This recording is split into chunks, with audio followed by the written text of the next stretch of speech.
Hi guys, my name is Kim, And I'm Abby. and this is Calabasas. Cultura. Hi Abby, how are you today? Hey Kim, I'm good. How are you? I'm good. I'm so sleepy. I'm good though. Me too. Um, it has been a week. Okay, I don't know about you. This week has felt like 3 weeks in 1 week. Like I was Yeah, it's been on long. Wednesday, I thought it was Friday. On Thursday, I thought it was Saturday. I was like, what the fuck is hmm happening? Is it like Pluto retrograde or something? Retrograde. I don't know. I'm fucking all I know is I'm fucking over it. I'm so glad it's Saturday. I'm so done. I'm like, I don't even know. I already have the Sunday scaries and it's Me Saturday. too. I'm so Oh, done tapped I'm out. already dreading Monday. Dude, literally. I'm tired of this grandpa.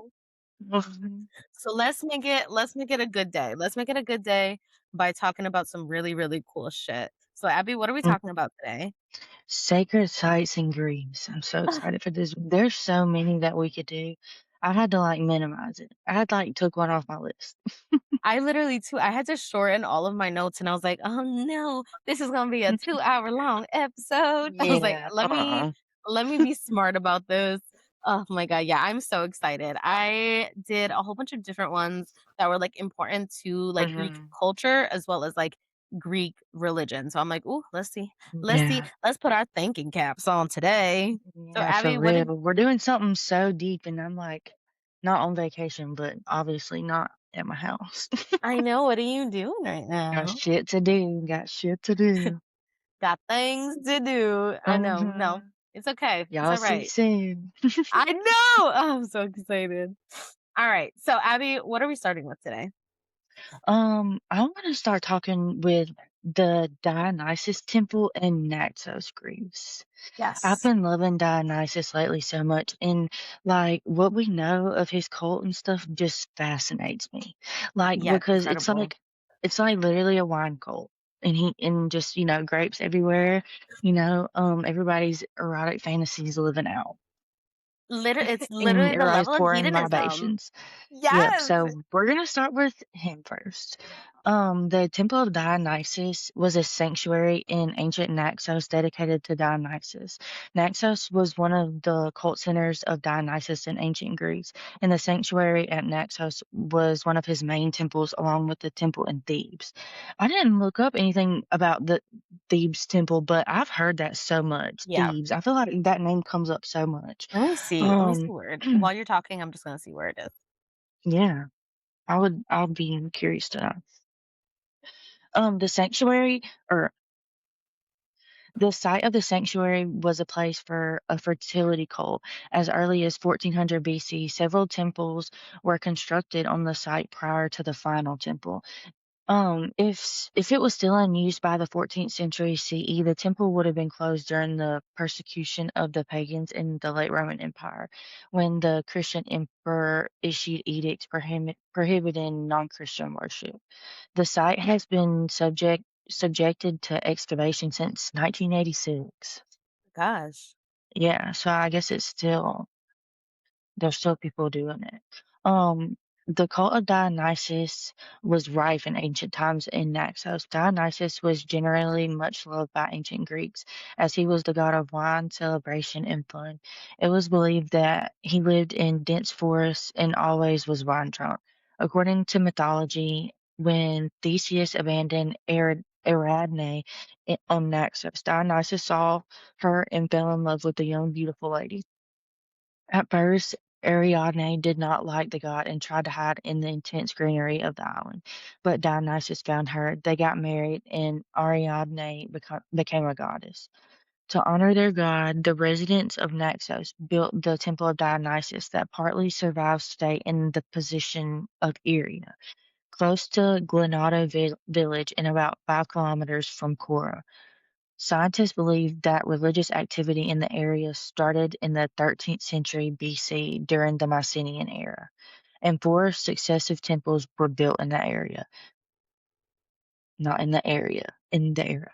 Sorry. In the ever. Um, the ruins that survive today show that the temple was built approximately in the 6th century BC following the Ionian architectural style. In the 1st century BC, the Romans reconstructed it. During the 5th century AD, after the religion of the Olympian gods had failed, the temple converted into a Christian church. Adjacent to the monument lies a small room with findings from the site. So you can still go visit it, and you can, like, literally get tickets to it and stuff. That is so cool. Yeah. I was, like, Everywhere I looking. mentioned, you can. I thought that that was, like, so I didn't know, and so anyone who is Greek or lives in Greece, give some insight on, is this something that, like, we want to celebrate, that these pieces are still, like, available to be seen? Like, everything seems very Mhm. catered to, like, museums and the ability to see all these different things. It's like everything we researched, Yeah. you can get tickets. And so is this something that we celebrate, or is it something that you guys would prefer to have more private, like, in this space and in this community? So let us know. I looked at the Thebes temple. It's a whole bunch of shit. It's Dionysus, it's Apollo, it is Oh. who else? It's Oedipus, it's Cadmus, like, it is, and it's Heracles. It's literally the, like, pinnacle point for a lot of Greek stories. Mhm. So that's I would cool. just love to see some sacred sites, like, renovated. There's some, but I would love to see Yeah, more. I know that's so complicated and easier said than done, but I do, yeah, no, I agree. it's just like, fuck. I feel like there's something so, like, beautiful And and I don't even think that people in Greece can, like, practice witchcraft. Like, I really? think it's illegal. Yeah. I need to know more about this. Hang That's on. Oh my gosh. That's crazy.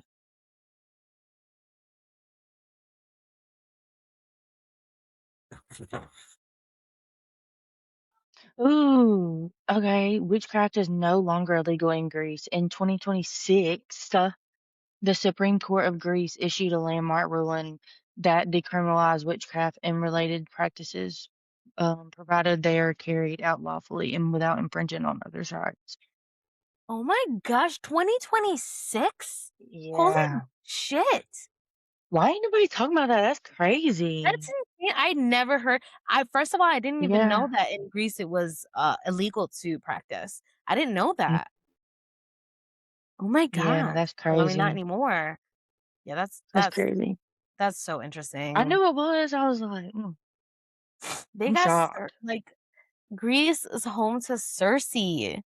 I know.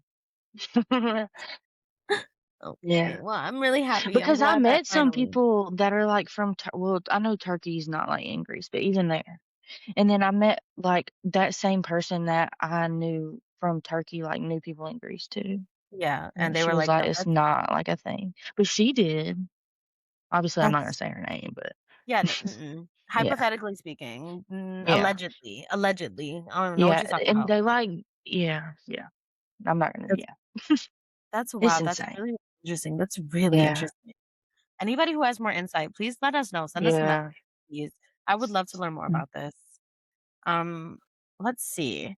I think I want to kind of connect a little bit to this idea of, like, spirituality and witchcraft, more so divination, with the sanctuary of Delphi. One literally, Abby and I, when we were planning our episode, I literally just kept saying, "I just wanna talk about Delphi. I don't care about anything else besides the Oracle of Delphi." And so I'm really excited. I am so happy. So, Delphi is located in between 2 different mountains. It's the Phaedriads, I believe, and Mount Parnassus. And because of its location, it was considered the spiritual heart of the world during that time period. Um, it was also considered Omphalos, which is the center of the earth. And that was because of Lord Zeus. So Zeus released 2 eagles from opposite ends. It was the east and the west. And so they considered it almost like, because they met at Delphi, Delphi is the center of the world. Um, Mm. and so they called Omphalos, which is also considered the navel. That's what they called the sanctuary of Delphi. Um, and so because of this, it almost like they almost use this space a little like the crossroads, where they would kind of use this as a space of travel, of trade, of where the crossroads were for like kings and all these different things. So it kind of heightened this idea of importance of Delphi, of like, this is where we all meet, this is where we all congregate, and this is a very universally spiritual space. And as they start to build more of their own spiritual practices and religion, then it kind of just got bigger from there. So when I was doing research, it was really interesting because the site, specifically like the sanctuary of Delphi, it was first belonging to Gaia. So like the earth goddess, it belonged to her first, and it was guarded by the python. And so in one of the myths of Apollo, Apollo ended up defeating the python, and he replaced more of a Chthonian cult instead of celestial. So like for Gaia, it was very much the connection to the universe and surrounding spaces and all of the things, all of the energy that surrounds the universe. And so when Apollo kind of defeated the Python and took over this space, it became more for the cults of Apollo and the Oracle of Delphi and all of these different things that were more. It's interesting that they use the language earth-based, even though Gaia was the connection to the earth, but it was more humanist-based. Like, it was more for Yeah. the people of Delphi and the people of Greece. Um, and so now let's talk about the Pythia. Let's talk about the Oracle. So the Oracle wasn't she wasn't a goddess. She wasn't an immortal being. The Pythia, she was a woman, and she was um it's so interesting. So like when I was doing research, it almost followed the same practice of a nun. Like they were a maiden. If they were married, they lived apart from their husband. Um, Bitch, I just saw something out of the corner of my eye. what? I don't know. A shadow. I swear to God. That's crazy. Okay, Anyway, whoever. Please don't interrupt our podcast. You it's can you funny. can you can listen in. I was about to say you can join us. No, no, no. You can listen in. Yeah, just yeah. Um, Anyway, that's so funny. So Pithy was a medium, and it was said that she connected with Lord Apollo. Yeah, literally. That she connected with Lord Apollo, and through her, Apollo would speak to his people, and this is where we would get the oracles and all of these different things. And so before anything, they would bathe both Pythia and whoever was coming in for that reading. Would bathe in the Castellan Springs, and so I really never really learned a lot about the Castellan Springs, but it's literally a natural river or natural spring. So the Castellan Springs kind of acted like a checkpoint from the Oracle of Delphi, from the actual temple. And so whoever was coming in, even Pythia, they had to clean themselves from what was considered miasma. So miasma was a term that they used. This was also used in Europe as well, of like pollution of our bodies, dirt, illness, stains, defilement, all those different things. That's what miasma was. And so they would do catharmos to cleanse themselves and clear themselves of this of this pollution. So these individuals, they would cleanse themselves in the Castellan Springs, and then they would go and seek guidance. Um, what kind of people would go there?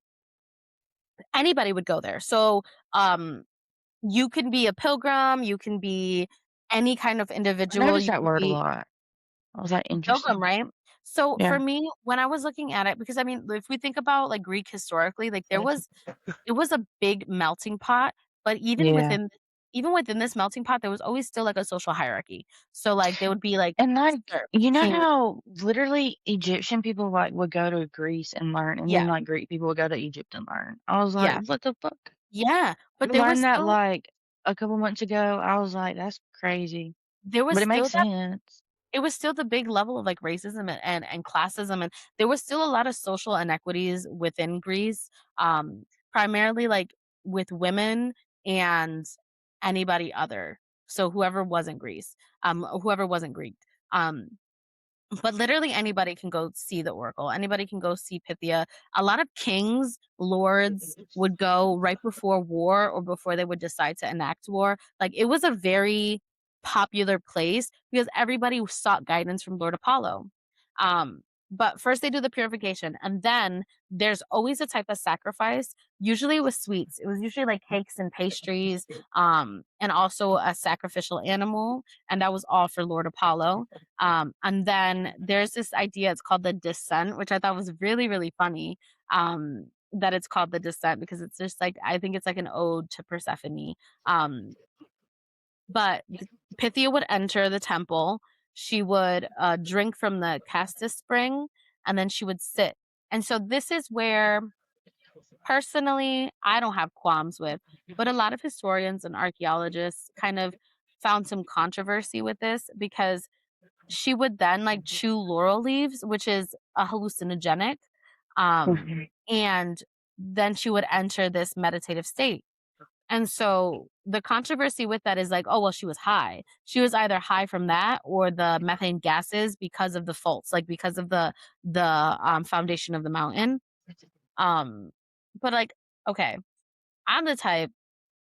I, if you are using substances in a healthy way, like hallucinogens and things of that nature, there has been like studies shown that like it does connect you to more divine source. And so Yeah. I mean, I feel like she was still connecting with Lord Apollo. She was just doing it in her own way. I definitely Um, feel like stuff like that's here for a reason. exactly. And so I feel like it within reason. Yeah, Within of reason, course. I feel like but that's with everything. Um And so after all this, while she's like getting in her meditative state, she will start to utter and she'll start to speak out loud. And priests surrounding her, they would start to translate that into the actual oracle, into the actual process. Um, and so it was like, it's so fucking interesting. It's Mm. so cool how they would do this. And there were a lot of big, like, oracle, like, prophecies that have come from the Oracle of Delphi. So the actual temple or the Delphi is at the top center, like in between the two mountains, and below it is the Plesius River Valley. And what I found really, really cool about this is surrounding the river is they called it the Sea of Olives because it was literally just olive groves all surrounding that part of the mountain. And so they thought it was a very like such a big spiritual significance of like when you would look down from the mountains and from Delphi, you would see this level of green and they called it the Sea of Green. And it was about like the separation of divinity and of Chthonia or of Mm. humanity and of the world below. So there was like a very big there was a big importance of the location and the geographic kind of difference between Delphi and like the regular Schmegala. And because it really just showed like you would go take this pilgrimage to go to Delphi. And not only were you walking up these mountains and it was dangerous and it was all these different things, but you are walking into a space of divinity, which I thought it was so cool that they used every aspect of Delphi, the geography of it all, everything to kind of enhance this idea of divinity and of othering. And it's just it's so cool. It's so cool. That is cool. Um, and then the last thing I want to talk about is the seasonal cycle. So we know that a big hymn is the hymn to Demeter that connects to the changes of the seasons, that connects to all these different things. What I learned was through in Delphi, they would consider like they would experience like really, really, really bad winters. And so of course it's also because of the hymn to Demeter. It's the descent of Persephone, but it was also for Hyperbore, which is when Apollo leaves to go to the warmer spaces for those 3 months. And so Mhm. it's like Delphi would get and it was because of the altitude. So it's the high altitude that caused this, scientifically speaking. But during this time, they took it more spiritually that Apollo was like, "Yo, peace out. I'm gonna be on vacation for 3 months. I'll be back later." And so then it only consultations, and so this is also something that was really interesting. Consultations would only happen on the seventh day of the 9 warm months, and that was a time of prophecies, and so it was very limited. So you couldn't just randomly go to get a prophecy, to get some type of to get prophesized, you can't go randomly. It's very specific dates. You can seek guidance whenever, but you can't get a specific prophecy unless it is the seventh day of every single month, which was considered Apollo's day. That's cool. I love Lord Apollo. I did I not love know him that. so much. Yeah, I love him. I am 10 toes down for Apollo. I'm so I wonder if that's the only one where it's like, well, that can't be the only place that there's like an oracle in Greece. I mean, I I feel like wonder. there's, like, different types, but that's, like, the main one. That's the main one that, like, kings and all of these very important people would go to. My next one's the Plutonian at Eleusis. So obviously, we know like one of the best well-known stories is the Homeric hymn to Demeter with Persephone's abduction. So it's literally 495 lines. I didn't even realize that. We talk about it all the time as if, like, "Oh my god," It's as so if it's, like, short, yeah. sentences. Yeah, it is like, "No, no, lock in." But yeah, um, during this journey, it is stated within the Homeric hymn to Demeter that Demeter visited the quote the town of fragrant Ulysses, and before departing the con- revealed the conduct of her rites and taught her mysteries to all of them. And that's on line 476. The town of Ulysses is located in Attica. It became an integral location for the worshippers of Demeter and was even home to the cult's annual initiation rituals, aptly named the Eleusinian Mysteries. The greater mysteries took place in Ulysses during the month of, I'm gonna butcher this, Bodrimion. It's literally Bodrmion. Bodromian, maybe? We're gonna go with that. Maybe. It's in September, October. Um, but during that month, prior to the celebration, a 55-day truce was even established with nearby cities. This truce ensured safe travel from Athens to Ulysses, enabling more people to take part in the rites. So it seems like even outsiders could like join and stuff. That's what I love about it. I love it so much. The Greek Archaeological Society of Athens began excavating the site of Ulysses in 1882, a task which remains ongoing to the present day. Okay, this was written in 1976, this part. Okay. So take that with a grain of salt. It's probably not still ongoing to this present day, but I mean, you can go there, like, obviously.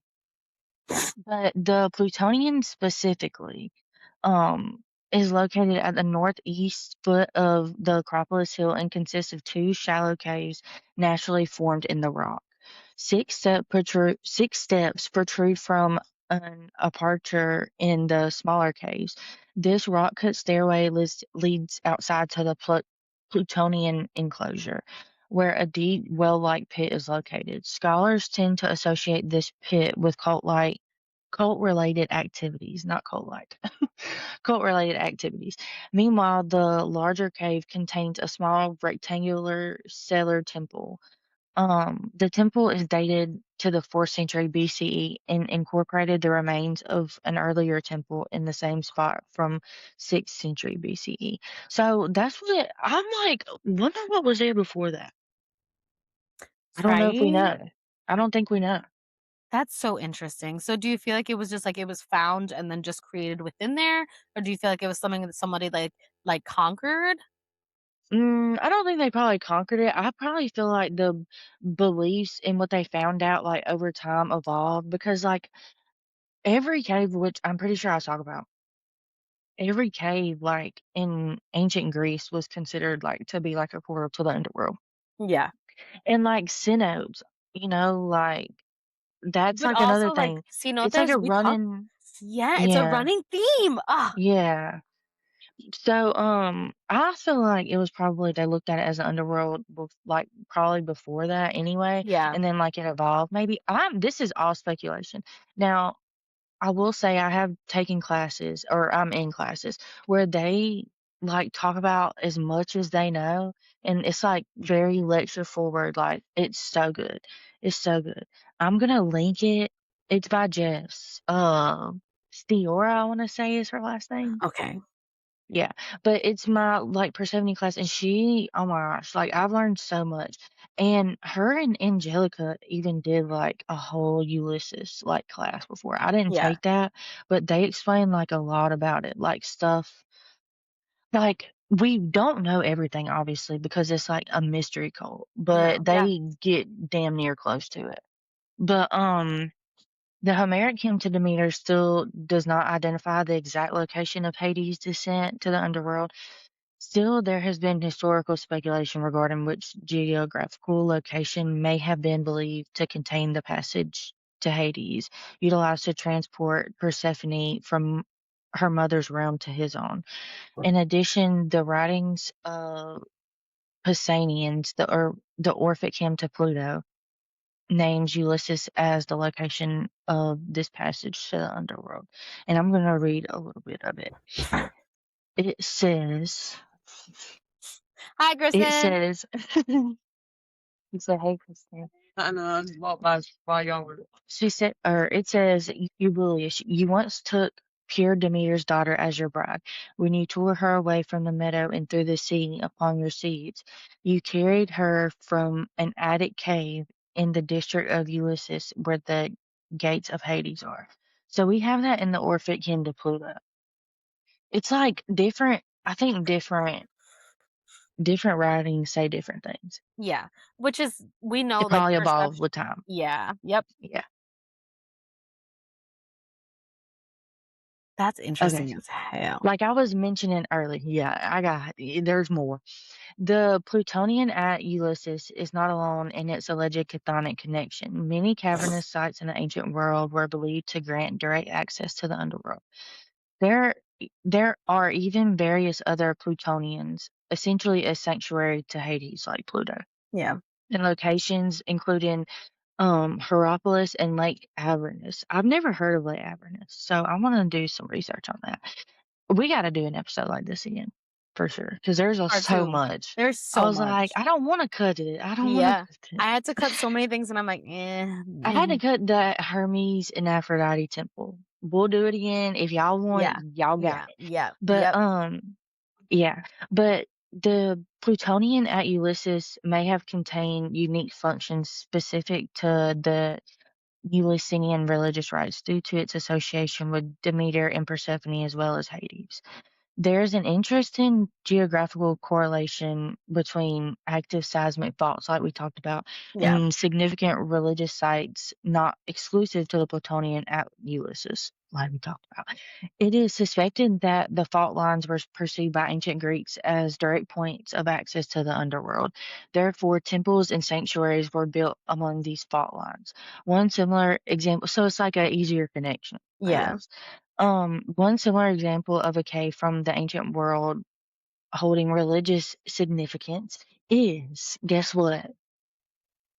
The Oracle of Delphi. It's gonna make Yes. everybody's favorite. I was like, It's Oracle of I Delphi love the everywhere, Oracle of sunshine, sunshine, and all Delphi. of my Yes. underworld. I'm like, y'all are really jacking my style right now. Yeah, but what's so fun that's what I think that's what's so funny is like Apollo, Apollo, all in my w underworld. I'm like, boy, yeah, we think of Apollo not as Chthonian at all, but yeah. argue I I would feel like there's argue all sides to every. in in order to be like a seer within like his oracle epithets and his Mhm. prophecy epithet. I'm Yeah. looking at him on his altar like, "You gotta tell me something?" Like, in order to be that, like, there needs to be that balance of life Yeah. and death, and there I wonder, I wanna delve more into research of, like, solely Apollo, like, I've done it before, but, like, now with the specific intention of, like, I wonder his connection to Chthonian. Yeah.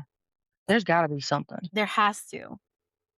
You need to you need to do the research and teach us all. Oh, yeah, I mean, You'd be good at maybe soon, who knows? that. But, due to the natural, um, inner workings of the rock cave, scientists and toxologists have confirmed the likelihood of intoxicating vapors, including ethylene Yeah, having arisen from it. This reasoning connects to various literary sources from the ancient world, including Plutarch's recollection of sweet-smelling gases inhaled by Pythia Mhm. before she uttered prophecies. The plutonium at Hierapolis additionally was found to have extremely high levels of CO2 concentration, to the point where animals would die when they were led into the lower chamber. It is Which is why they did the probable. sacrifice there. Yeah. That's Mhm. so they would do animal sacrifices, but they would think that it was the gods that were just taking them up. Like, Yeah. don't babies were poisoned. That's so crazy. Like, for real, because it wouldn't kill the people.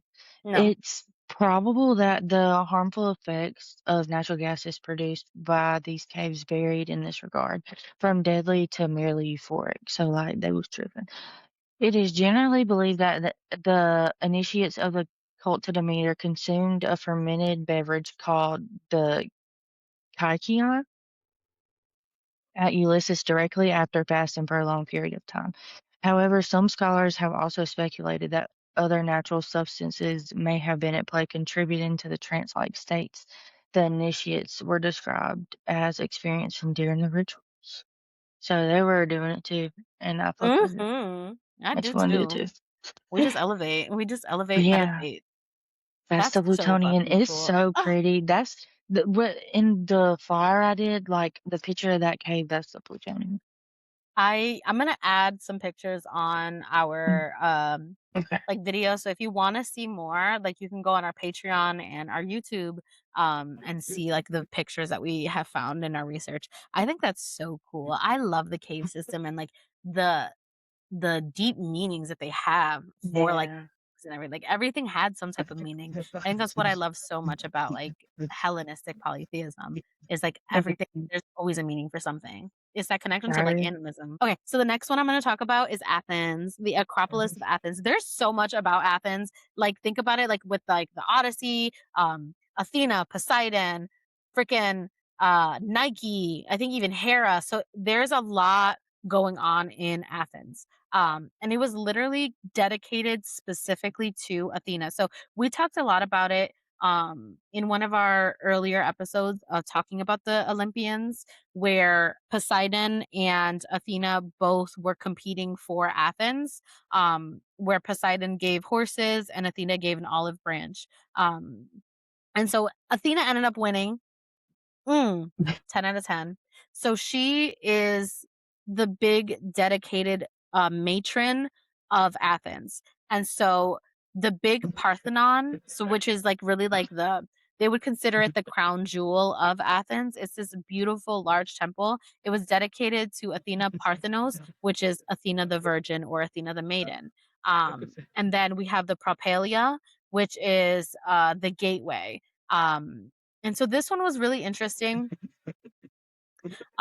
because it wasn't fully finished because of the Peloponnesian War.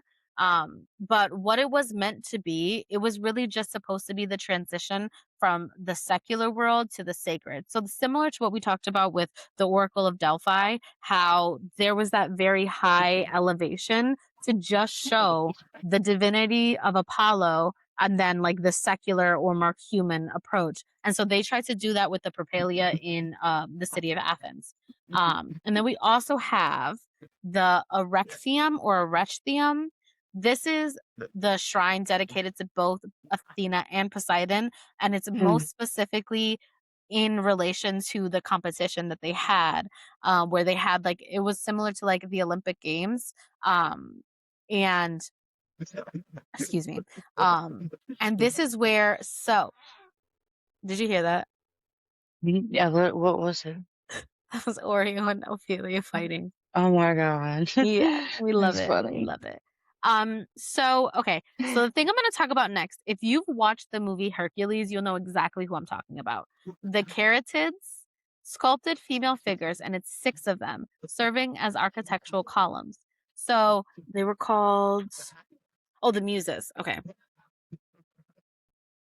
And so in the movie The Hercules, they kind of showed a little bit of that architecture with the use of the muses. And so the muses kind of recreated the porch of the maidens, which I thought was really, really cool. But yeah, so it was built on the most sacred ground, and it was just a reminder of the battle or the challenge between Poseidon and Athena, which Athena won. Um, and then there's also the temple of Athena, Nike, and it was just dedicated to Athena as victory, because they honored her a lot during the Athenian War, and because they won, they created this as a symbol of their victory and also their symbol of connection to Lady Athena, which I think is really cool. Like she literally has such a huge significance in Athens and the way that they presented themselves to other parts of Greece, which is so interesting because they were very much like, if you look at the history, it was very much the significance was war, wisdom within war, structures of war, Yeah. structures of battle, and even like the children when they Same as hit a now. certain age. Yeah. Jesus. When the children hit a certain age, they would go for training. Like, well, the boys would go for training, and they would start to learn how to battle and all of these different things. Like, it was very embedded in the history and in the social structures of Athens. And so it's so interesting that like not only were they doing this in spaces of devotion, they created all of these beautiful temples too. So then last thing I want to talk about regarding Athens specifically, um, is about the Apteros Nike, which is the part of the temple for Athena. And there was a big importance of symbolism, specifically about her statue. So she usually, whenever they have statues of Athena in battle armor and all those different things, or Athena Nike specifically, it would be with wings because it was the Mhm. symbolism of like tradition of her connection to like her owl epithets, connection to her battle epithets, all these different things. She's usually seen as winged whenever it's an Athena Nike specifically. Um, but for this one, they took it like they created her as wingless. And a lot of people were like, I don't understand why. I don't understand why. But as they started to research more, it was because they wanted to emphasize the importance of victory never leaving the city of Athens. She doesn't need to have wings because she's not flying away. She's staying here and providing that Mm. victory. So I thought that that was so cool of just like even in the ways in which they would use sculptures and all these different things, like the art that they would create would always have some type of symbolism as well. So the next one I'm talking about is the Temple of Hephaestus. No one ever talks about Hephaestus. Yeah. Hephaestus is amazing. Hephaestus is incredible. We always forget about Hephaestus. Lord Hephaestus has been through so much. His mom literally threw him out of Olympus because he wasn't pretty. Like she dumped him out because he wasn't pretty. Like that's he is pretty to me. What is it? My Shayla. Like literally whatever I think about that is literally like my Shayla, my baby. So we're gonna talk a little bit about Hephaestus. 'Cause I feel like we need to honor um he deserves the honor that we're going to hopefully provide for him right now. Um so in Athenian Agora, there is the Temple of Hephaestus, and I think it's so interesting because it is one of the best preserved, temples in existence, and of course it is with Lord Hephaestus. Hephaestus, like, he he's probably down there making sure everything looks so good, everything looks amazing, he's fixing things that need to be fixed.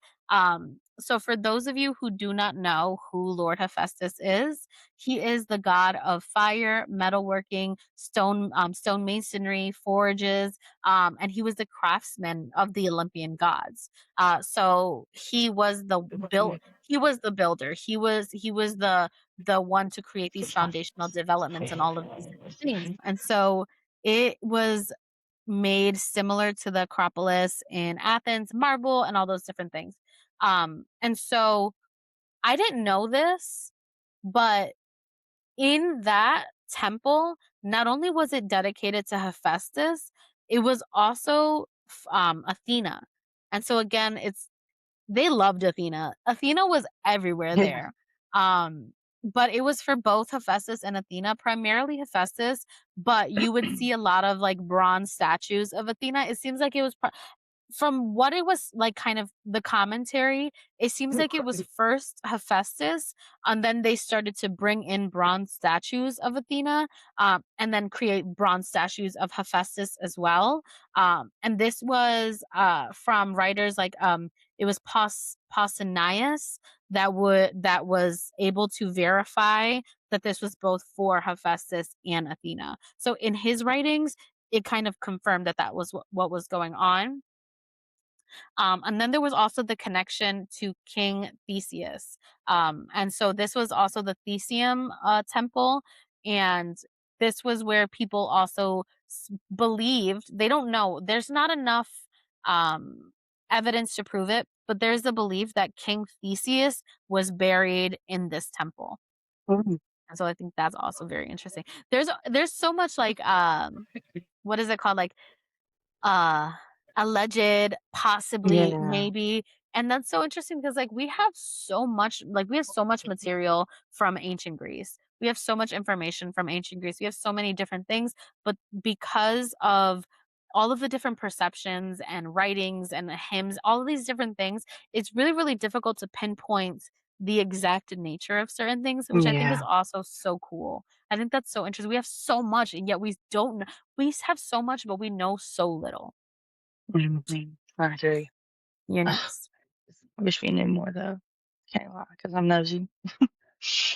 I wish we knew more, yo. I wish we knew more Yeah. too. I'm so down. Like, I'm like, can you when it was the body that was found in the sarcophagus, the Iliad, like things like that. I'm like, please, can I have some more?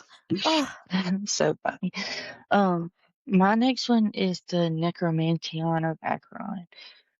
The historical site of the Necromanteion is located 22 kilometers south of Parga, and it was an ancient Greek temple that was devoted to Hades. Also, he's king of the episode, the the god of the dead and king of the underworld, and of course Queen Persephone. And they Here's where devotees of Persephone and Hades would practice magic involving communication with the dead. So literally just necromancy, the necromantian. It goes makes you sense. say that, and I'm like, mother, was Hecate involved? I'm sure, gotta be Right? right. If Surely, you're chatting with the restless um, dead, right. The site is located on top of a small hill on the outskirts of the village, Mesopotamius, at the meeting point of the Acheron River. Um, or at the meeting point of the Acheron, the Phlegathon, and the Cocytus yes. rivers. It's the meeting point of all of those, which is crazy. Which were believed to flow through and which were believed to flow through and water the kingdom of Hades.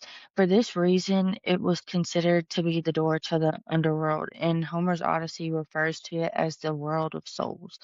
The meaning of names of the rivers has been interpreted to be joyless, burning coals, and lament. Lament. I think Yeah, it's lament. lament, Yep. respectively. The word necromantion means oracle of the dead. So here we are, another oracle. It's a little different. Another oracle. Yeah. And the faithful came here to talk with their dead ancestors. Noteworthy is the structure of the building, which strongly reminds the idea of the underworld. The initiates were subjected to 3 stages of physical and spiritual tests during their long lasting stay in the dark rooms of the oracle. Through isolation, magical rituals, prayers, and invocations, and being obliged to follow a special diet of beans and various hallucinogenic substances, they were appropriately prepared to meet the souls of the dead. The majority of the findings belong to the period of the flourishing of the sanctuary. In the 3rd and 2nd centuries BC, through the existence of the sanctuary as early as 8th century BC, is confirmed by the writings of Her- Herodotus. I don't know. That sounds so familiar. I don't Let know me who look. that is. Herodotus. Oh, the 11th Oh, he's a Rhapsody of the historian. Odyssey. Okay. Yeah, yeah. Okay. So, like, I guess he helped write the Odyssey. Mhm. He also is it a Herodotus, right? Herodotus. Yeah, that sounds Yeah, about right. he was also the Greco-Persian Wars. He provided the information for the Greco-Persian Wars. Oh. That's the biggest thing that he did. Um, there was also terracotta statuettes of Persephone found in the remains. I wish That's I knew what cool. those look like. Like, oh my Oh, god, like, literally. uh, like It's mini statues. That'd be so like, "Can I have cute. one? Please." Yeah. I need people to like. I need somebody to come up with a way to fucking like 3D print all the ancient statues that are like exact replicas or something. That's all I want, like, I want exact replicas made in terracotta.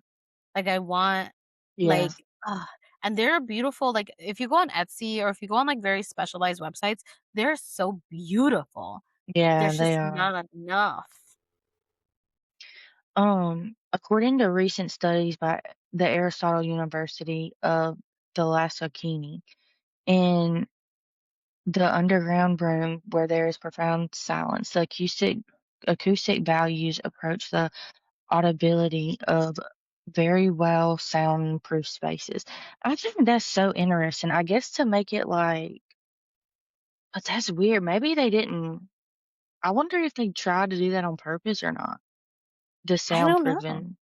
I Yeah. feel like But that's hard back then.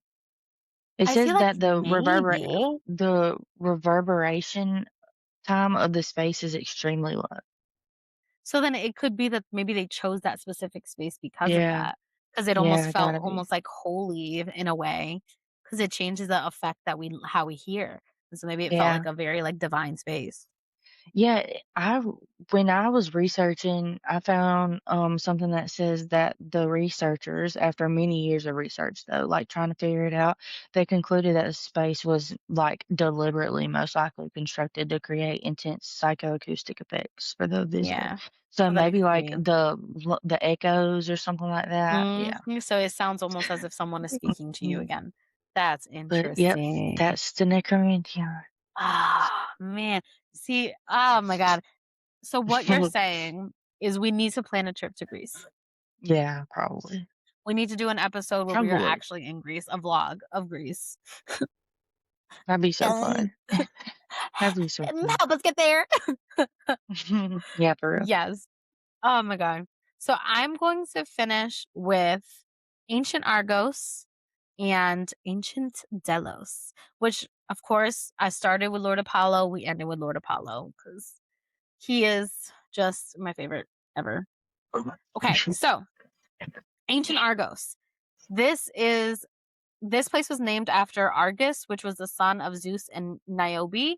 And he was a king with all seeing. So this is also very cool. So from the Iliad, Homer had described Argus as an all seeing king, but usually his eyes were covered. And I thought that that was so interesting. And I don't know why in my head right now, when I was saying that, I just see the hanged man. I don't know. Like it could be a connection to that because I know tarot cards, Yeah, there were some connections to Norse mythology. So maybe. I don't know. I wanna play with that. But yeah. so Write it it down. was right? He was the major power that sent the troops to the Trojan in the Trojan War, and it was renowned for horse rearing, and of course, being part of Zeus, this Argos was very much in connection to Lady Hera. Hera was a city's protector. She was the that was her primary sanctuary. So similar to how Athens and Athena, Argos was more catered to Lady Hera. This is where they would do the Heraea festivals starting in the 7th century. The Heraion, which was the sanctuary of Hera. So like this is we talked a little bit about it when we were talking about the Olympians, but this was the major location for Lady Hera. And this is where we get a lot of her like pomegranate Cathonia epithets too, in the earlier 7th century, before she was mostly just focused or before her epithets were more catered to marriage and the connection to Zeus. So if you ever want to look into Lady Hera more in that very individualistic sense, a lot of information from Argos. And there was another place, I don't remember it, but if I remember, I'll pop it on here. But yeah, so that's really, really interesting about Argos. So another part of Argos was the religious centers. I would say a lot of locations had some type of temple for Apollo. More so because of the Oracle of Delphi, and also because he is the god of health. And so you would see a lot of temples for Apollo in most locations of ancient Greece, because he was a principal deity. And then there was also sanctuaries for Zeus and Athena. The sanctuaries for Zeus came a little bit later. I believe it was more of the Herion and all of those things, and then the transition of Zeus. Please Is correct me if I'm Athena wrong. is Athena the virgin goddess or is that Artemis? Both. So yes, Athena, Hestia, and Artemis. They are the primary the primary maidens. Athena, daughter of Zeus, Artemis, daughter of Leto, um, and then Hestia, Kronos. But yeah, the more you know. Okay, talking about Artemis, Artemis and Apollo and Leto, we are talking about Delos. So we are doing a quick transition to the Sacred Heart of the Cyclades, which didn't know a lot about. And so this is, as I'm talking about it, we're learning together. Um, so Delos is where Leto gave birth to Apollo and Artemis, because it's the only place that Hera could not get to, because this was during the time this Apollo and Artemis are children of Zeus and Leto, and Hera was not about it. And so Hera attempted to ensure that Leto could not give birth.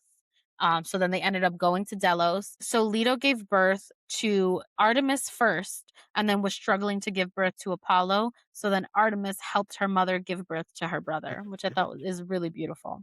Um, and then we have the Hyperborean connection.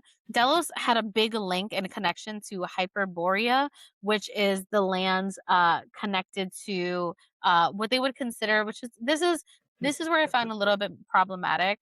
Of the Hyperboreans were considered noble savages, which I don't like. They lived more of animism, shamanism, things like that. And then this is where we get the Borean maidens, which Herodotus and Pausanias wrote a lot about. And these were two maidens, and they were Hypershoe and Laodice, or Laodice, Hyperoche, and Laodice. And they died on Delos while bringing tributes. And so then their tombs became a holy site where they would do like ritual sacrifices to connect to the Hyperborean. Okay. The Herion in Delos is a spiritual center, and it is all about Lord Apollo. There's the Great Doric Temple. There is the Athenian Temple as well. There's the Porino Cineas. There's the Horned Altar. There's so many different spaces. The Horned Altar was specifically for animal sacrifices. And it was contained, like, it was literally an altar built off of the horns of sacrificed animals. Like, it's so cool. There's also the precinct of Artemis, which is the Artemisian. So there's also the sacred lake, which I didn't know this. This is where there was the sacred palm tree that Leto held onto while giving birth to Apollo and Artemis. The lake isn't there anymore. It's now dry. But the palm tree is guarded by the terrace of lions. And then a quick little thing of Olympia, because we can't talk about Greece without talking about Olympia. And this is literally the most venerated space of ancient Greece. And it was on the banks of the Alpheus River, and it was north of Peloponnese. And this was the original center of worship and the original Olympic Games. So that's what Olympia was. And this is the sacred ground of Zeus. So this is the space, this is Zeus's home, his sanctuary. And so this is where they would honor Zeus. This is where he became the primary cult figure. This is where his temple, one of his first temples are, and also the Herion, which is the temple of Hera. And then the last thing I want to say which I thought is really, really cool. And we don't really ever think about. So the Olympic Games was first held in honor of Zeus, and it still to this day uses the Olympic flame that is lit in the altar of Hera. That's cool. Isn't that crazy? So it's like Mhm. insane. So the modern Olympic flame is still lit at the altar of Hera using the sun's rays, continuing the site's connection to its ancient past. So there is still an altar of Hera always lit. Isn't that crazy? I think Mhm. it's so cool. So it's like we can go on and on and on about the sacred sites of Greece, but we ain't gonna do that to you guys. We're gonna do a part two. For sure, I think we should. We have to. We have to. There's still so much. I had to cut so many different things. And I felt like I was like rushing through. There's so much. And also I know like there's incredible journal entries out there. There's amazing research websites that talk all about this. Yeah, there's so So much. if you ever I've feel like gained you're a lot.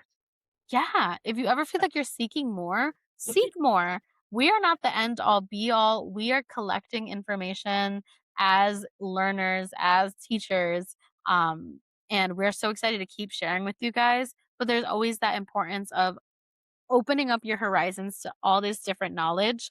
And I'm so grateful that you are listening to us and engaging with us in your practice. But also remember that there's so many incredible things out there as well. And if you ever need help with that, send us a message, seek guidance. If you ever find things that you think we would be interested in, send us a message. But yeah, what is your siren song, Abby? Let's get to it. Let's get to the Um, ends of our episode. it's Some Bleach Flies by Isle another expansion.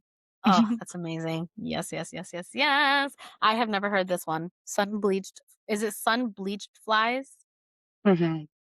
Oh, I've never heard that. Oh, hell That's yeah. good. Okay. Mine I don't know. Let me see. Mine would have to be KFC Santeria by Kane Culto. I just found him on TikTok and they're fire. Fire. Like oh my god, like, I put that song on, and I was like, "What the fuck is this? I love it." And so I have to now listen I'm to. kind of just obsessed. Yeah, it's KFC Santeria by King Culto. Okay, let's do a reading. I have 3 options. Mirror Muse, There it is. Ethereal Mirror Muse, right? Yeah. That's what I felt. All right. So today or this week, I'm doing the reading. So I'm going to use Mirror Muse by Emma Westbrook, which we've had her on here multiple times. We're going to have her on here again. Incredible, incredible person. So talented. Ah, look at that. Look. My gosh. Mhm. Oh my gosh. So let's pull a card. Let's see. I'm going to do a little ASMR.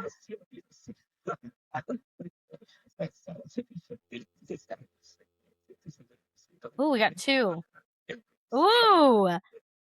Hermes, what's up? Okay, so we have channel and we have messenger. Mm. So I'm gonna read a little bit of what she has in her book. I kind of have already something in mind, um, but just the messages on her book are just so beautiful. So channel. We all have a direct line to the divine when we receive messages from that line. We call that channeling. When this card comes up, you're being encouraged to listen. There is a message that's been trying to come through for you. If you're finding it hard to hear this wisdom, try creating more of a sacred space for communication. Burn some incense to honor the air element of communication. Place out some water to represent receptivity. If you work with any deities or guides, you can ask their assistance here as well. You can even try to dim down your other senses so you can focus more on your sixth sense. Wear an eye pillow, some headphones, and get presents. Write down what comes to you without judgment and see what resonates. That's so interesting that both of these cards are all about channeling messages when all we were just talking about so many oracles. It's like, okay, Mhm. all right, do we need to go to the Oracle of Delphi or the friggin' like where we gotta go? Messenger, this messenger brings with the energy of Mercury, the planet that rules over communication, cognition, and creative cerebral energy. This card is adorned with winged creatures as homage to Hermes, winged shoes. The owl and the pearls are both symbols of wisdom and divinity. They frame out the messenger, who gazes down, knowing that the true answers will reside within their own heart.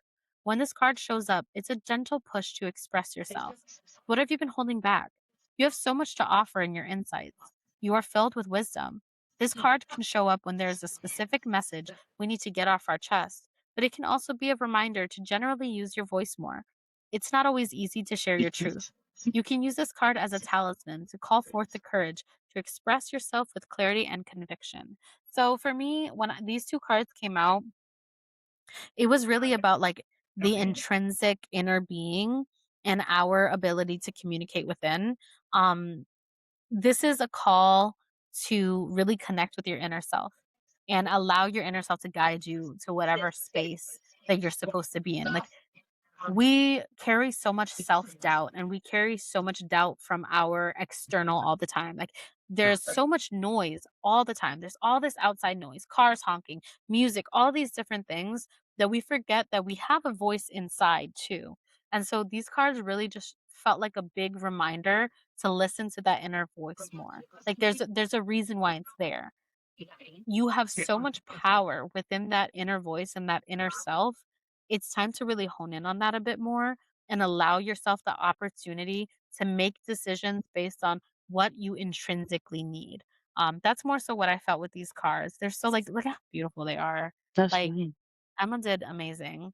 But yeah, so listen to yourself more. And also listen to us. We are Calabasas Cultura at Calabasas Cultura 1 at Calabasas Cultura. We are Calabasas Cultura at gmail.com. Send us messages, subscribe to our YouTube. We also have a Patreon where we have all this extra content as well for our chthonic cuties. It is our tier on Patreon. We have bonus episodes, we have compendiums, we have newsletters, we have a Discord, we have all these incredible things. So if you feel called to, join us and we can chat more. We'll do live readings as well and all those really amazing things. Email us, follow us on Instagram, on TikTok, on YouTube, wherever you find us, Apple Music. Yeah. Anything else, Abby? No, that was a good one. I am Kim, And I'm happy. and this is Calabasas. Cultura. Bye, guys.